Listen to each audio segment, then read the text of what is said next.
At 11 o'clock, we had the final Friday night game. We got Stanford, who went 3-9 last year, traveling to Hawaii, who lost their first game of the year last week, to Vanderbilt. They're now 0-1. Stanford fared by 7 on CBS Sports Network. Tanner McKee for Stanford went 264 of 426, threw for 2,947 yards.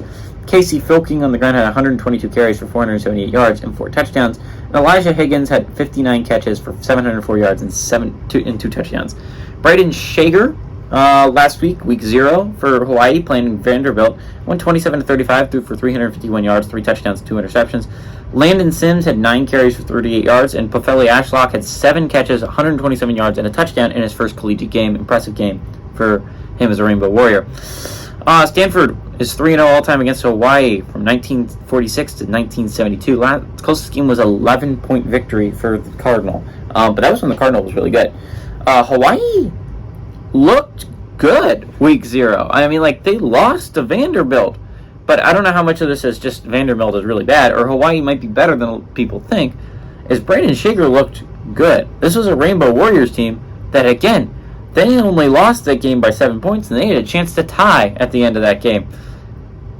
It's interesting. This is a decent Rainbow Warriors squad.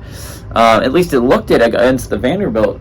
And Vanderbilt might be bad, but Stanford's also not a great football team, right? This is not a Stanford Cardinal is not a team anyone's hyped about. And they lose Tanner McKee. And I understand they lost a quarterback that only gave them 3 wins. Whoop-de-doo. Tanner McKee has looked dang impressive for the Philadelphia Eagles in preseason. He's looked like a good quarterback. I think losing him is a loss. I think that's interesting. Is you lose a quarterback like Tanner McKee. To be fair, they went from Davis Mills to Tanner McKee. I'm sure they'll find another talented quarterback at Stanford. They've been able to do it, even though they've been bad for the past couple of years.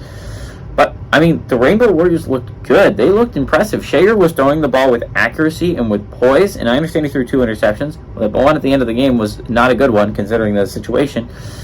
But he threw for 351 yards, and he did throw for 3 touchdowns, and that should not be discounted. He had a decent game, all things considered, and yes, they did lose to Vanderbilt, but I think they can beat Stanford. I think they do. I'd pick another upset here. I like Hawaii to defend their home field. I like Hawaii to defend home field, and weirdly enough, pull off the upset against the Stanford Cardinal.